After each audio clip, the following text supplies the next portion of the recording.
আমরা আরেকটি সুন্দর ভিডিও নিয়ে আপনাদের মাঝে হাজির হলাম। বন্ধুরা, এই ভিডিওটি সম্পূর্ণ দেখলে কিন্তু আপনারা বুঝতে পারবেন যাদের কিবোর্ড সাউন্ড রয়েছে।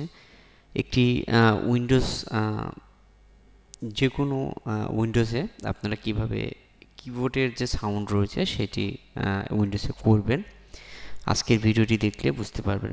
সো সর্বপ্রথম আমাদের এই সফটওয়্যারটি নামাতে হবে। সফটওয়্যারটি নামানোর জন্য অবশ্যই আপনারা দেখতে পাচ্ছেন, জাস্ট আমরা এটাকে নেক্সট করে ইনস্টল করে দেব। ইনস্টল করার পর আমরা আমাদের কম্পিউটারে যে কোনো জিনিস আমরা টাইপ করব সেটি কিন্তু সাউন্ড দিবে। সো এটি আমরা এখান থেকে রান করে নিলাম। রান করার পর দেখতে পাচ্ছেন এরকম একটি অপশন কিন্তু আসবে। এখান থেকে আমি যদি আমার কিবোর্ডে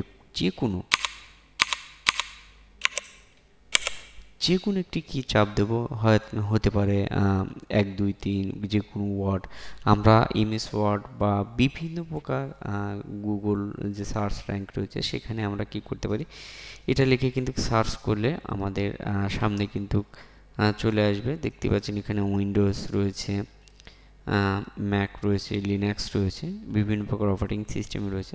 এখন আমরা এখানে যদি কোনো কিছু লিখি সেই ক্ষেত্রে কিন্তু আমাদের সাউন্ডটা হবে।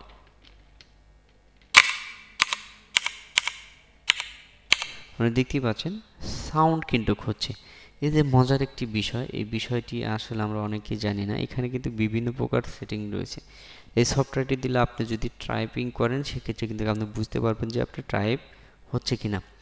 সো অনেকে এটি বিরক্ত মনে করতে পারেন, তো এর জন্য কিন্তু আরেকটি অপশন রয়েছে আপনাদের কাছে।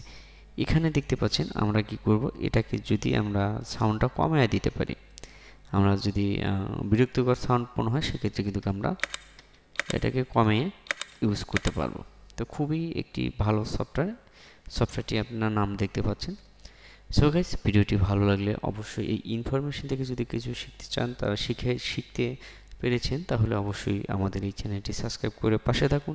নেক্সট টাইমে শুধু এ ধরনের কম্পিউটার এবং মোবাইলের যে কোনো বিষয় রয়েছে সেটি আপনাদের মাঝে হাজির হব।